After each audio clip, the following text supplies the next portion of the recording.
How are you, Marco? I hear you lost your voice. Or Yeah, kind of. yes, I did. It made my wife very happy, but it didn't make me too happy. Unfortunately, sometimes these things happen. So how's everything going? How's the real estate market going, Sherry? How have you been? Hey Marco, welcome back. Thank you. Um, actually, I have a little cold. So how the market? Well, I'm still just learning right now, just taking the some of the Zoom classes and working on the command, trying to put contacts in for now and working on my web page. So when you're talking to your contacts, what are you saying, Sherry? Well, I'm just following up with the people that I met at some of the open house, and I'm just following up with them. I told them about the price change that happened, and I'm also letting people know. We had a meeting with Homebridge, the mortgage company, Yep. last week, and I got some information from them about healthcare workers, like if they help them out with like some kind of a special deal or loan, and they gave me a flyer which I'm talking to my coworkers about. Was this um, Homebridge or was this Embrace? Homebridge. Homebridge. Okay. So that's how I'm trying to build some of my contacts as well. Well, So let me let me show everybody a little bit of an exercise, right? So what okay. you do is you're going to make the like a childish sun, if you will, right? So a picture of the sun. So you're going to draw a circle, right? And that circle is going to be you. And what you're going to do is you're going to put out each ray. In each ray, you're going to put the different jobs that you've been in your life. Okay? So depending upon how old you are, maybe you only had one or two. If you're a little older, maybe you had more. And then what I want you to do is I want you to dig deep and I want you to think of the people you know there. Because those might be the people you need to get in touch with to start having a conversation about real estate. I've done this with a number of agents lately. We did this practice when I was in Texas, and we developed over 37 leads in 42 minutes. And that was between texting and calling. So a lot of us have had other lives. We worked in other places, and you might want to reach out to those people and let them know that you're in real estate and let them know that if they have any questions about real estate, that they should come to you and talk to you. Yeah, I mean, I've done that, but I just feel like right now with the like uh how the market is, with the prices are so high, and the interest rates are high as well, so people are kind of shying away from it. A lot of people are moving out of New York too as well. So Well, um that actually works great for you because you could refer all those people, can't you, Sherry? I can refer, you said, those I people. said you could refer all those people anywhere they need to go. Right, right. You know, listen, Sherry, I can give you something from my experience. Okay, Okay. interest rates are perception. The reality is that people buy in any market. The reality is that this week we got 4 accepted offers in PC alone. Very So nice. Hmm. somebody's doing work. Okay, Yeah. and people are buying houses. As a matter of fact, we had a house on the market yesterday for all of 27 minutes. Oh wow. That's how long it lasted. Okay. So, Okay. and it sold above asking price. It sold all cash. It sold with no contingencies, and it has a 23-day closing. And the buyer signed the contract and wired the money today. Okay. Very Okay. nice. Hmm. So what I'm saying is when people want something, they do it.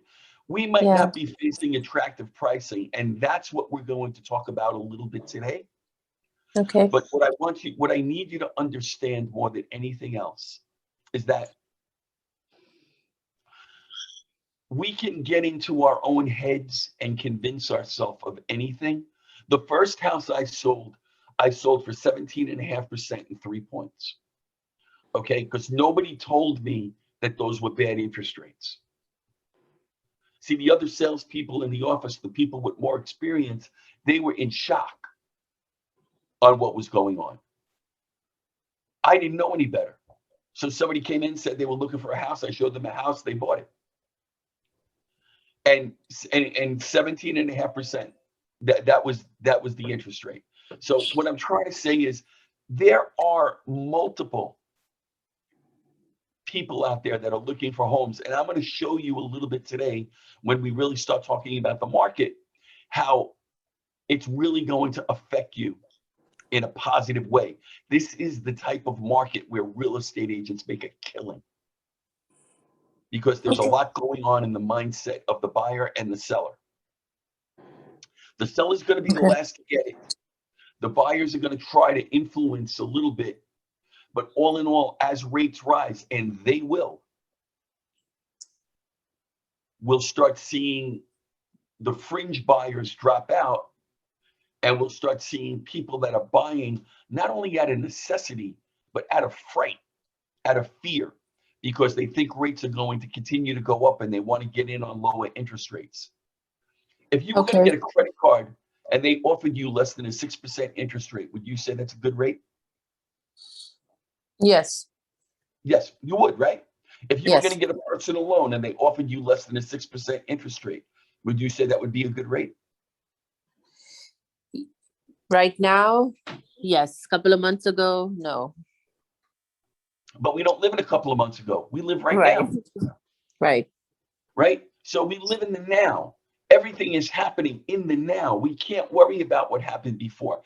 That is limited thinking. And the reason why it's limited thinking is we cannot do anything about it. You didn't take advantage of 2.75% 30-year fixed. I can't help you. But I can help you now. Okay. Okay? Okay. Because a month from now or 2 months from now, you're going to hear people saying, oh, I should have got it 5.5, man. It's 6.5. I don't know what to do. Because you're going to get that too. There's always the people who lament. Yes. So I just want to read you something. Pay close attention in conversation to what is being said and to what follows for any action. In the action, immediately look for the target. In the words, listen closely for what is being signaled. That's written by a 2,000-year-old guy, Marcus Aurelius. But the thing about it is, what they're saying is you have to pay close attention to the people that you're dealing with, because those people are going to signal you in some way on whether they're motivated and ready to go or if they're not. And it's been proven to me time and time again, when people want something, they find ways of doing it. And when they don't want it, they find ways of not doing it. Mr. Kears, how are you today, sir? I'm well, thank you. How are you, Marco? I'm doing well. So what do you think? You think the interest rates are going to affect the market? I think it's going to affect the market, definitely. But like you said, it's always now is a good time to buy. So Absolutely. What you locked in at? I'm not locked in yet. That's the problem. They're still bickering about the repairs. So Gotcha. he actually just sent me an email. I got to go over it. See Look what at a they're 5-year ADJ, man. What's up? Look at a 5-year adjustable. Yeah. Less of a Yeah, payment, right? We're gonna have to do something creative. Yeah. Listen, we always make it work. All right, guys. I'm gonna share my screen and we're gonna get busy here because we need to get busy.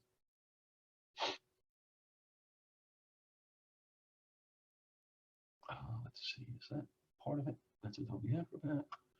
This is here.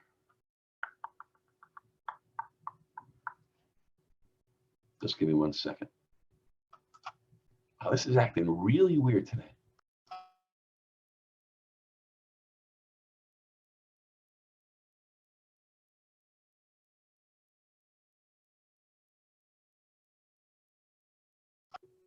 I think Zoom has got it in for me today.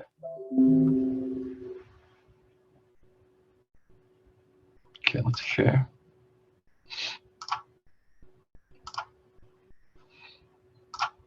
Can you guys see the first slide? Can you see Forbes? Yes, we do. Okay, Yes. all right, great. Okay, so interest rates right now, the 30-year fixed is 5.33, 15-year fixed is 4.48, the jumbo is 5.23, and a 5-year arm is 3.58. Last week, we had a jump. You can see how rates are going up, right? And rates are going to continue to go up. Why is the Fed raising interest rates? Do you know? Do you understand that philosophy on why they're raising rates?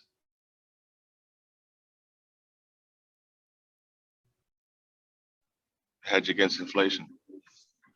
Well, yeah, that's pretty much the stock answer. But what does that really mean, hedge against inflation? What are they trying to do? The price of everything is going up. Yeah, the price of everything is going to go up, and it's going to continue to go up until what? Until people stop buying. Yeah, people stop buying. It affects the Okay. GDP. So that's correct. Okay. So now we already had a correction on the GDP, by the way, for 22. So let me explain this to you. The Fed is raising rates to hedge inflation. And what their purpose is doing is they want to curtail buying. They want people to buy less. Okay. And the reason why they want people to buy less is so they can allow the economy to expand. I know that sounds counterintuitive, but that's exactly what goes on. And the Fed will continue to raise rates until people stop buying. And I'm going to show you today when people stopped buying in history and where this might all go. All right. So let's look at the 10-year Treasury. The reason why we look at the 10-year Treasury is we want to take a look and we want to examine that against everything else, right? So in 2000, right here, this was the peak. This is when I got in, by the way, right? So I got into the real estate industry in 1981. It said interest rates were around 14.83. That's not true. They were closer to 17%. But you could see how high the 10-year bond was. Now, when you go here, this is 2020, the bond is down to 1.46. The 10-year bond is almost at 3, which is why you're seeing rates go up. Because when people stop buying one thing, they start buying the other. Now people are going to put more of their money into bonds because bonds are on the increase. Okay. But the thing that we're faced with today that we weren't faced with before is where our home buyers are coming from. Who are our home sellers? What generation are our home sellers for the most part?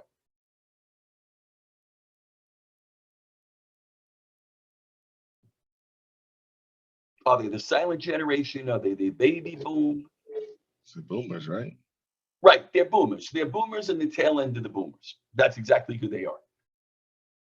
Silent generation is pretty much very, very low. Silent generation, by the way, is anybody who's born in the late 40s, early 50s, right? They're not too much of a factor anymore, okay? So what will millennials do to own a home? Millennials are willing to make rash decisions to afford homes in competitive markets, including buying a home sight unseen. 90% say they do that. Purchasing a fixer-upper that needs major repairs, 82% would do that. And offering over asking price, 80% will do that. That seems pretty unreasonable, don't you think? 90% of people will buy a home sight unseen. Would you buy a home from the internet? I mean, I personally may not, but the millennials, everything for them is online. So for them, it So might, we might be facing a little bit of a shift. right. as far as the real estate industry goes, because these millennials are going to be a large part of the buying public for quite some time.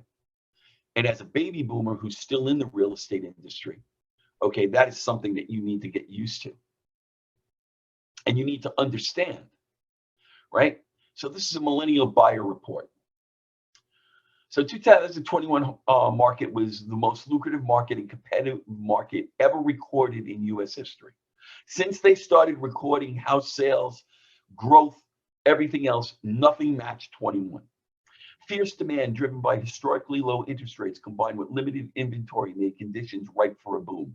Home values swelled to record high, setting prices nearly 20% from September 2020 to September 2021. A historic rise exceeded a former highest earlier rise of 14% that came in 2008. What happened to the real estate market in 2008?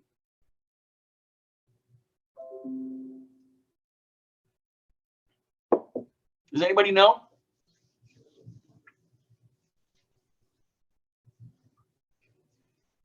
What happened to the real estate market in 2008? I mean, I really don't know what it means, but it crashed. I think that's what It happened. crashed. It crashed, and the United States lost 1/4 of its wealth in one day because what they thought wouldn't happen happened. They had the perfect storm. Can that happen again? Can the real estate market crash again? Can it crash again if people are gonna overbid on? I know they could bring money to the table when they pay more for a house, right? If it doesn't appraise, but does that lead to what happened in 2008?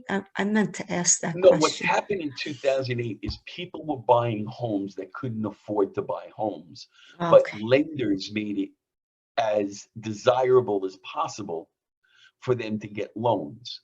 They lowered their contingencies and what they would normally get on a loan to almost anybody who could fog a mirror could get a loan. And they would give you another loan on top of that. So they would loan you 100% the value. They would call that an 80-20. They would give you an 80% loan and a 20% HELOC, home equity, a line of credit,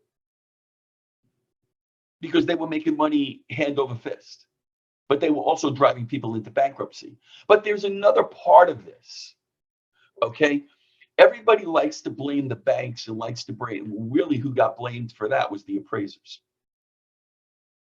They said the appraisers should have railed everything in, and then they changed the way appraisal worked from there. USPAP came into play, and they basically built a standard operating procedure of the way appraisals were going to proceed, and they weren't letting lenders talk to appraisers anymore. There's a middleman. Lenders are not allowed to speak directly to appraisers. There were lenders that had their own appraisers. A bank like Astoria Federal, for example, had their own set of appraisers. And if you bought a house and you got a finance through that bank, their appraisers would go out there. And if you had an account with them, you had a better chance of getting a loan than if you didn't have an account with them. That's just the way life worked. That's with Federal worked the same way. Can't do that anymore, because what they found out is when people who buy houses can't afford houses, eventually they lose them. So what happened is you had a massive amount of foreclosures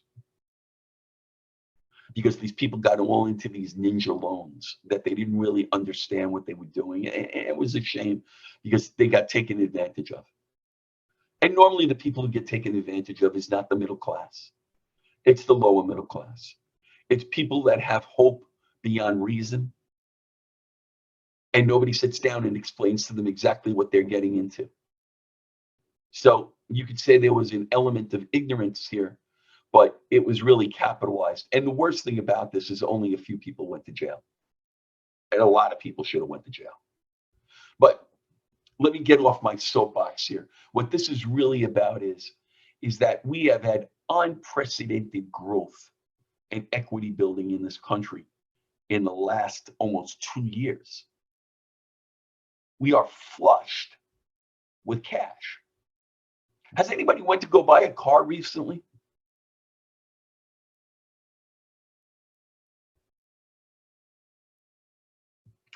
I had a car dealer tell me something the other day, and I said, how could you say that with a straight face?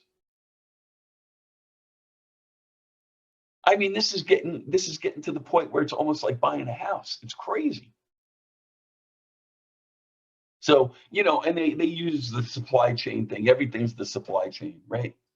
And it's a good way of getting people to move on something, because now you create fear, right? Buy it now because it won't be there later.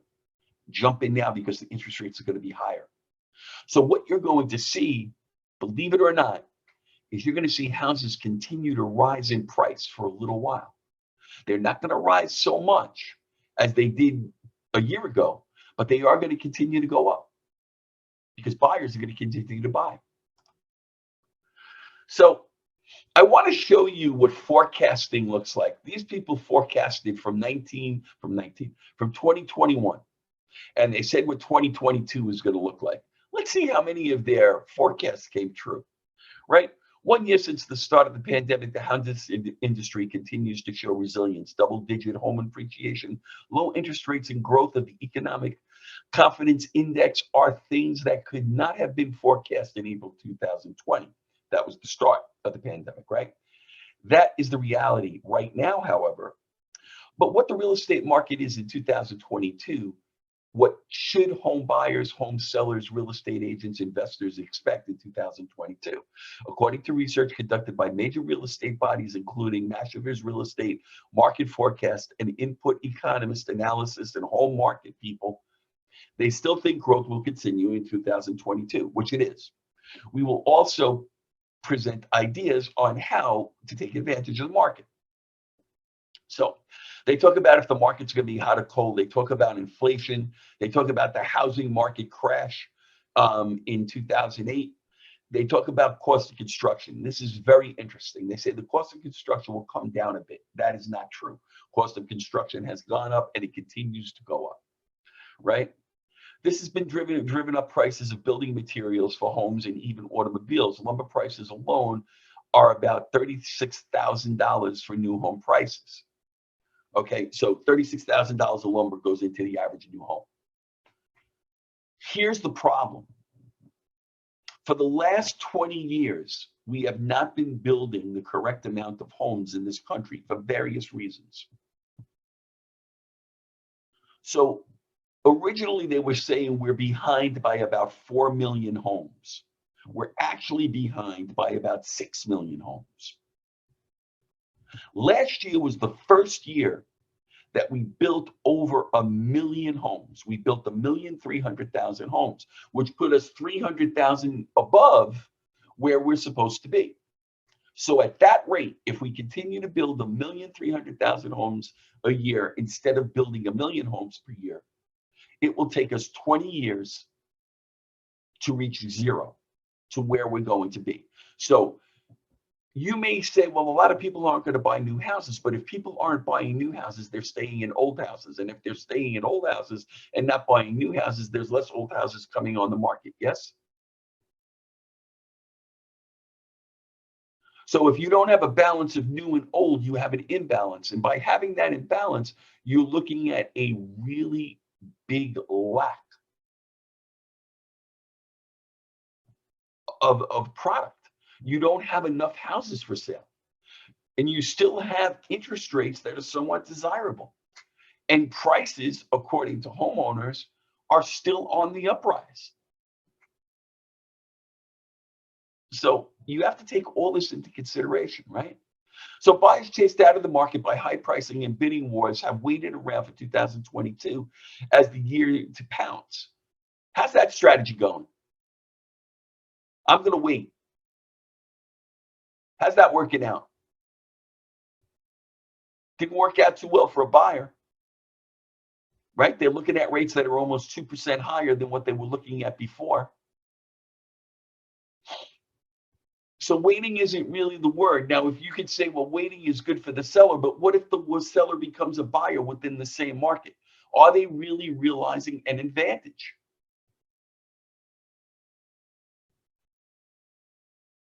What do you think? If you buy and sell within the same market, are you realizing an advantage? That I'm not sure about. Well, If think that's about it. a good thing. You If buy you're, at a higher price, right? you're You buying sell at at a a high, higher price, and uh-huh. then you go buy within the same market. Aren't you going to pay a higher price? Yes. So it's kind of a push. This is Yeah. your close, okay? Somebody tells you, I don't know whether to take this offer because something bigger might be coming around the corner. And it's very difficult for sellers to make up their mind in this market. And I'm gonna explain to you why. The reason why it's so hard for sellers to make up their mind in this market is they just can't get their head around the fact that something better might be coming around the corner, and they have the right to make as much money as they possibly can. The problem comes in is if they're buying and selling within the same market, anything they gain, they may give back. So you know what interest rates are now, correct? We know what prices are now, correct? Wouldn't it be better than working in a market with information we know than information we hope will be better? Yes or no? Hope that it would get better. Wouldn't it be better working with information that we know Yeah. rather than working in a market later on hoping things will get better? I Right? mean, it's Because better everybody right wanted to now. wait. I'm sorry? No, I'm saying it's better now because we know what's happening. It's always better now. Yeah. You know what you got now, you can hope for what you want later on. What's better, hope or no? No. That's why you have to accept this offer.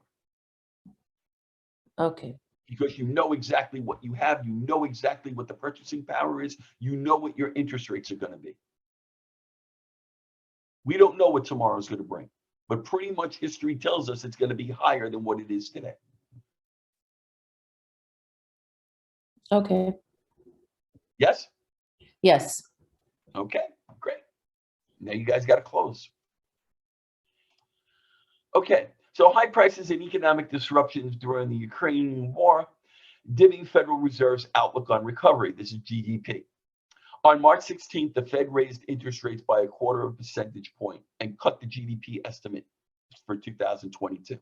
It now sees the economy expanding only at 2.8% this year, down from the 4% that it predicted. December, when wages were still rising rapidly and Omicron hadn't peaked yet, the new forecast is part of the central bank's summary of economic projections, which collects forecasts for the US economy from each member of the Board of Governors and from each Federal Reserve Bank president 4 times a year. So their projections were 4, now there's projections of 2.8. What does that mean? That means the economy is not growing as fast as they wanted, but inflation is really taking hold. So because inflation is taking hold and they're throwing interest rates at inflation to try to curb inflation, everything costs more money. Cars cost more money, houses cost more money. Even if you don't pay more money in the price, you're paying more money in the monthly payment.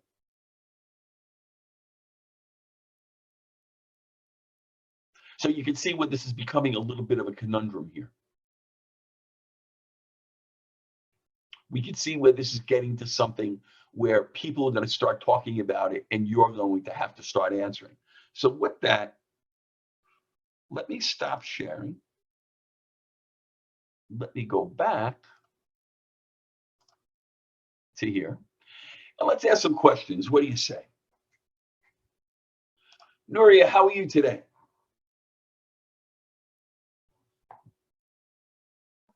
Sorry, my mouse isn't working great. No, that's I'm okay. I asked Nuria, but that's okay. I'll speak to you, Nuria. Oh, So how sorry. are you No, today? okay. No, it's okay. It's okay. It's fine. How are Are you, you? Maria? I'm okay. How are you, Marco? I'm doing well. Maria, I wanted to ask you a question. If I was a buyer and I said to you, Maria, what do you think interest rates are going to do in the next 6 months? What would you say to me? I would say, I think they're gonna go up. Well, based on what?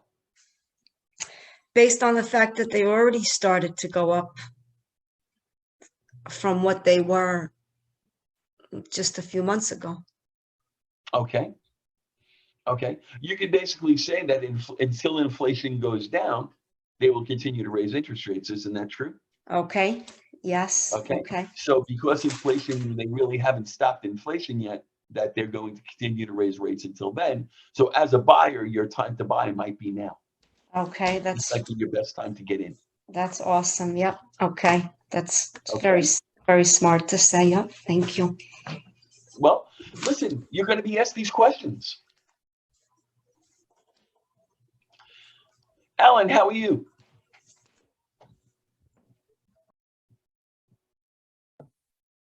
Hey, Michael, good. Hey, Alan. Everybody say hi to Alan. He's new to KW. Hi, Alan. Hey, Hi, Alan. Alan, congratulations. Hi, Alan. Hi. Welcome. So, Alan, let me ask you a question. If Yep. one of your coworkers came up to you and they said, Alan, do you think it's a good time for me to buy a house now, or should I wait for prices to go down? How long do you think they would have to wait, judging from my conversation today? How long would they have to wait to buy? Yeah. If they wanted to wait till prices go down, how long do you think they'd have to wait? I don't feel like prices would go down. That's exactly right. And even if they waited for prices to go down, wouldn't interest rates be higher? Yeah, I mean, with inflation and everything, I don't think it's gonna Absolutely. mark. So you're close to that. And this is the way people think. I'm going to wait. Waiting sometimes helps, but in most markets, I will tell you, in most real estate markets, waiting is not what you want to do. Waiting is really going to kind of be the impetus to make you a tenant for a long time. So the time to act is now. It's always now. If you come into my office and you sit in my office, you'll see I have a clock, and every time on the clock is now. And that's because the time to do anything is now. If you put it off to later, chances are you're not going to do it, or it's not going to be done as well, or you're going to lose something by not doing it at the moment. So the time to do something is always now. But something important. The other thing I want to get to is this, and I think this is very important. When Gary was talking the other day when we were at the leadership conference, he said that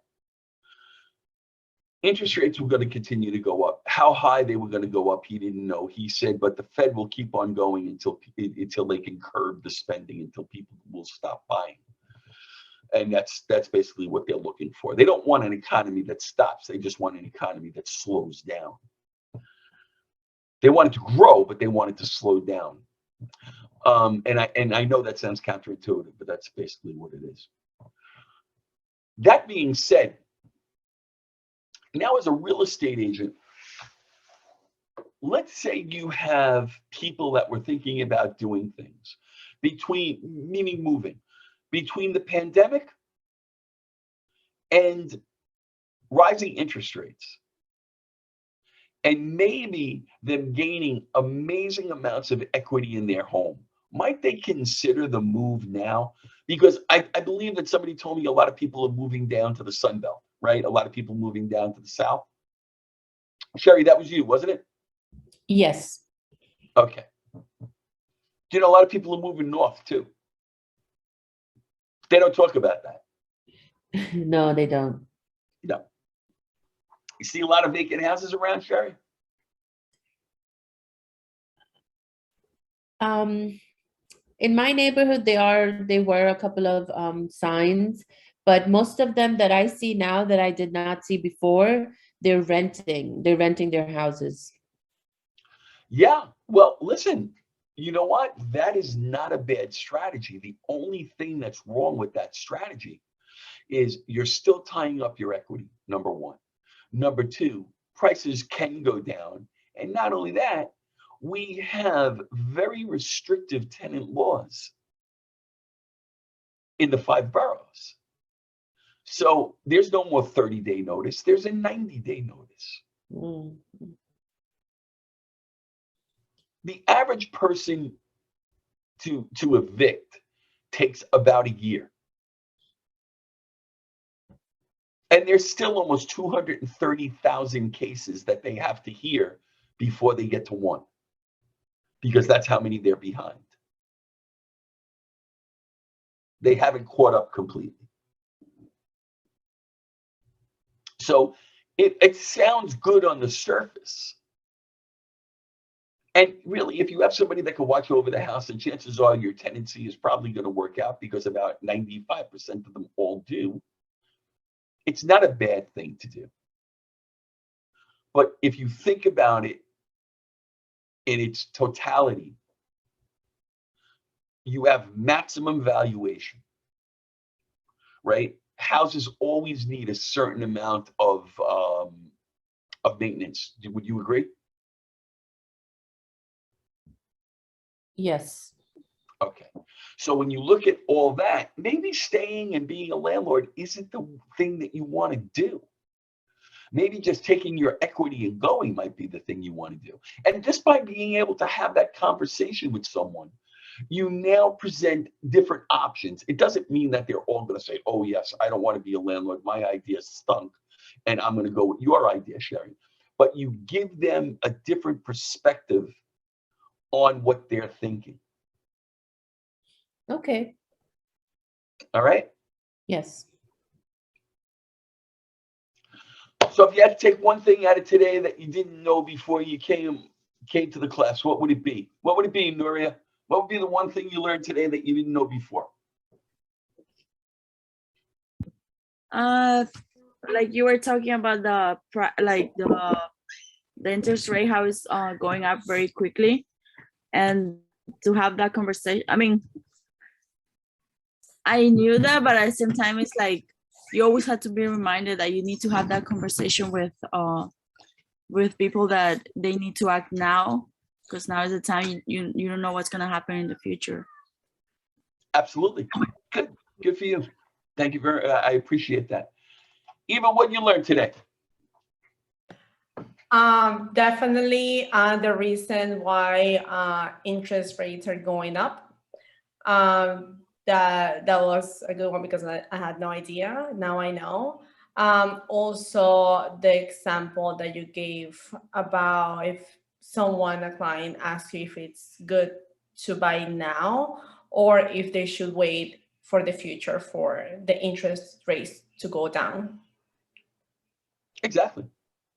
I will tell you from my experience in the real estate market that this market will turn around. I think the people that are working in this market right now are going to be amazingly successful when the market turns. And the reason why I'm saying that is you guys are all developing a work ethic. Nothing comes easy. Would that be correct, Diana?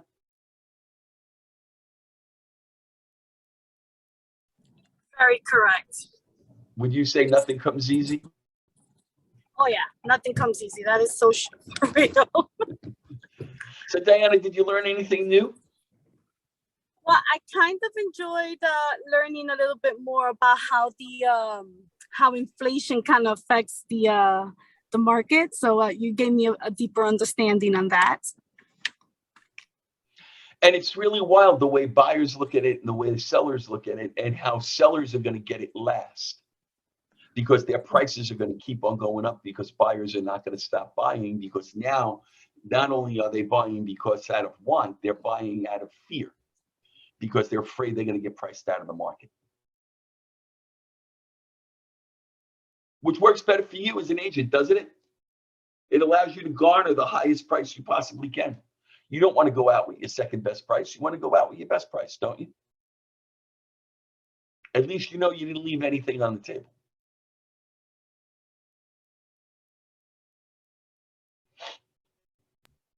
Did all you guys get the email today from John about what we require and what we don't when we're talking to a customer? Yes, we did. Okay. Yes. But I want you to understand that is a company policy. It does not necessarily have to be your client's policy. So your client can have, you work in a fiduciary fashion. So your client could have different expectations and needs that they want settled in order for you to present an offer, or in order for you to bring somebody to their home. So please keep that in mind. Just because the office is working in that manner doesn't mean that you're going to work in that manner all the time.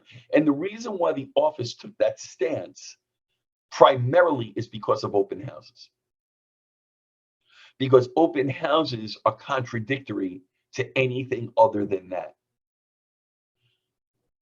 Because, you know, Diana, you've done your share of open houses, right?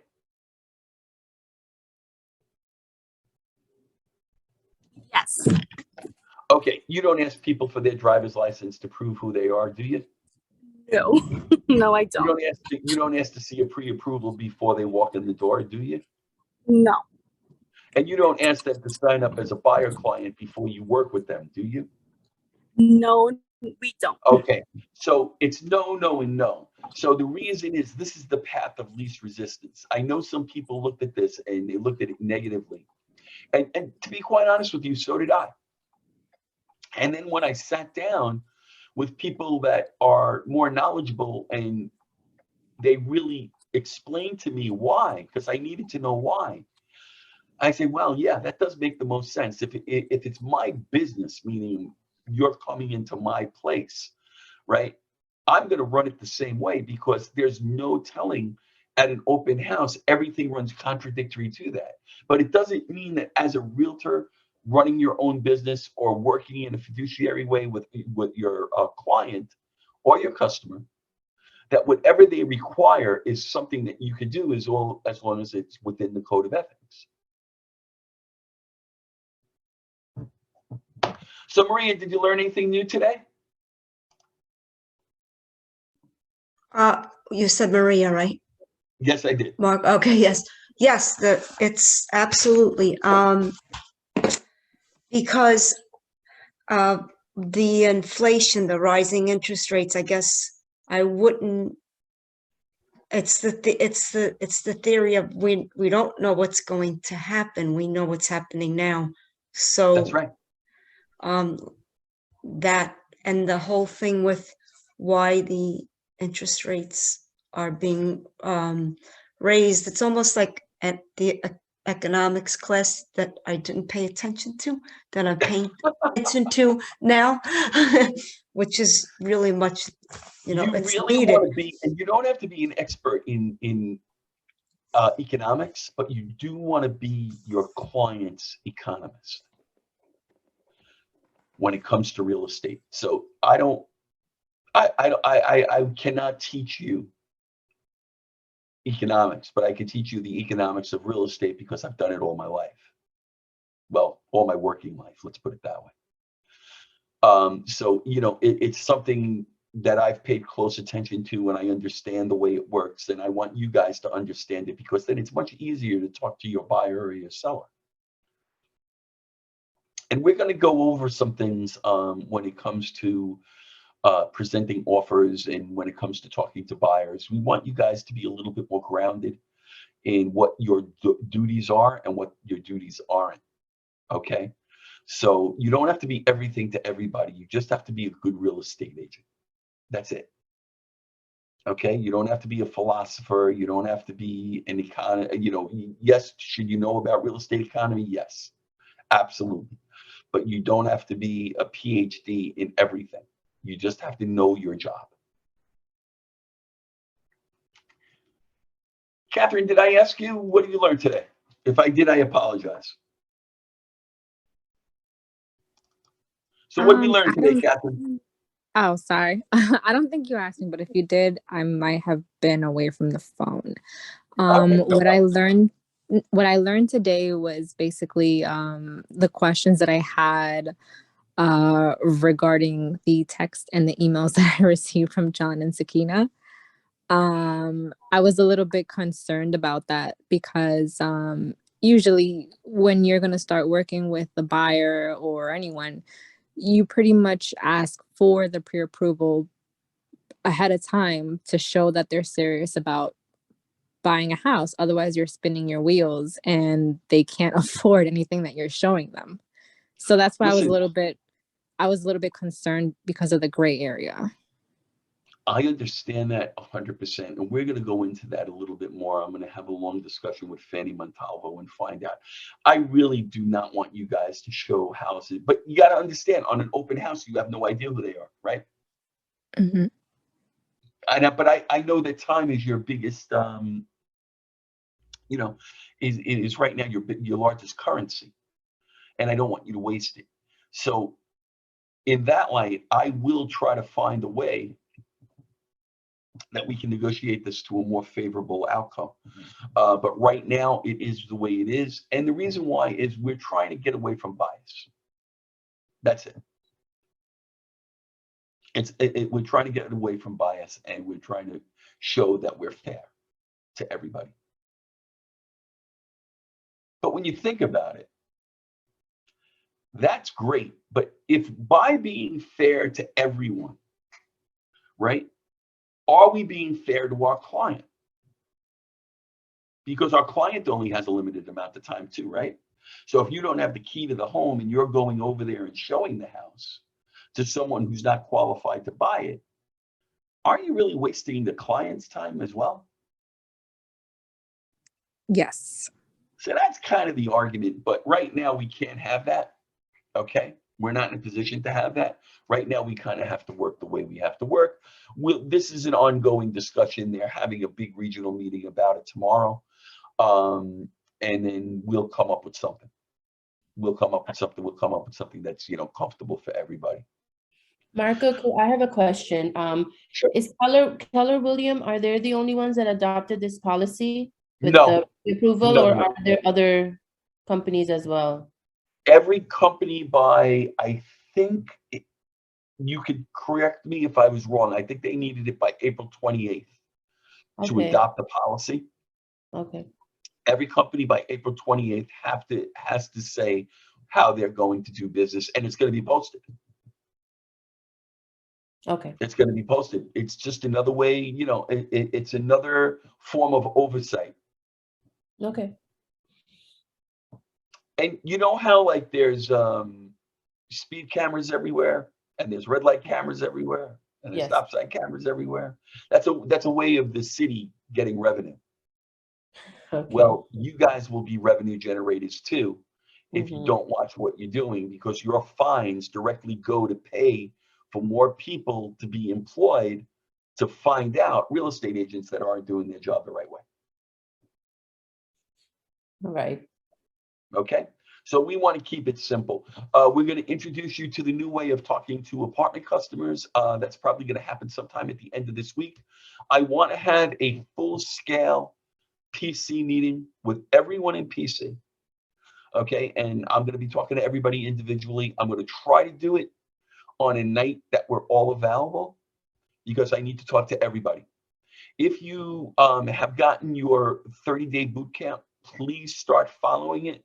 We have it in 18 different market centers now, and they're getting tremendous response from it because of its simplicity, and because really it's more of you doing and less of you thinking. The script is simple. The tasks are simple. They may not be easy. When you start doing that brain mapping exercise on the other jobs that you had and the people that you may know, it may help you. Before we go, let me give you one call to action, okay? Think of 5 people you know who own homes and 5 people you know who rent apartments. The people who own the homes, have a talk with them about the equity they have built up and what are some of the options they have with that equity. If you don't know how to have that conversation, get in contact with me and I'll talk to you about it. The 5 people that are in apartments, explain to them that they're really paying a lot more in rent by not having that deduction of interest by paying a loan. So they're paying their landlord's mortgage, not their own. Maybe you could show them some ways. I'm really proud to announce that after about a year, I managed to get someone from another real estate who knows a lot about first time home buying programs. She's going to be in Keller, I would say, within the next 2 weeks. And I'd like all you guys to talk to her because she really knows a lot about the NACA program. She knows a lot about first time home buyer programs that might be the difference between you selling something and not selling something. And she's real good at what she does. She's very, very knowledgeable. So here's the thing, talk to people you know about real estate. A lot of people have questions about the market. You should be in a place where you can answer them now. You know the time to work is now rather than later, and you know the reason why. We went over that. And you understand why interest rates are going to go up and they're going to continue to climb until inflation gets under control. Last time it took interest rates to get to 16% before inflation got under control. That's not going to happen again. It's not. But they're going to go up. They're going to go up. You may see 6 or 7 within the next 12 months. I wouldn't say that's too far out of reach. And hopefully we start seeing a leveling off of pricing. So things will, kind of balance out, and maybe we'll have a few more people coming to the market. But I'm telling you, they estimate that 40% of people are going to change their address within the next 5 years. And that's through attrition, that's through want, that's through the fact that people don't have to work anymore, live anymore near where they work. So there's a lot of factors going into that. You also have to remember too, that our industry is going to start going through a change. And the change where you're going to be challenged is typical real estate as it relates to cyber, right? What can we do in typical real estate that sets us apart and still have a great connection with cyber? Because that's the thing that's going to happen. People are going to buy houses sight unseen. They'll have certain guarantees. You're going to be able to have virtual closings. We already have now DocuSign. You can sign a contract via DocuSign. You can have things initialed and notarized via electronic signature. So we're getting there. We're getting there. You'll have less people at closing, right? I just said goodbye to my meter reader because I'll never need a meter reader again, because apparently now they can read my gas meter right at Con Edison. So I guess that's the end of those jobs. So as things go on, things progress. We don't want to outdate ourselves. That's why we always have to be relevant. So let's keep ourselves relevant. All right. I'll see you guys in class on Thursday. If you need me for anything, I'll be in the office tomorrow. Thanks very much for being patient with me, with my voice and being away. And I'll talk to all you guys real soon. Have a great night.